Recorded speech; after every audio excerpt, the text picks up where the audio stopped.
आता यामध्ये ना आता हे मॅरिनेट करायचं, त्यासाठी आपण हाफ टीस्पून हळद घालणार आहोत.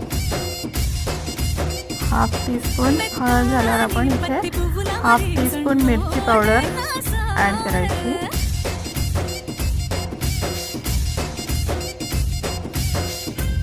हाफ टीस्पून मीठ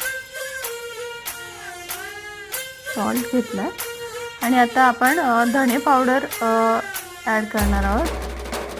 धणे पावडर आहे आणि इथे मेन इन्ग्रेडियंट्स आहेत लक्कीचा चिकन मसाला. गाईज हा मसाला खूप टेस्टी आहे आणि ना सर्व छान टेस्ट येते, फ्लेवर छान याचा. तर तुम्ही चिकन मसाला हाफ इथे यूज केला आहे मॅरिनेट करायला.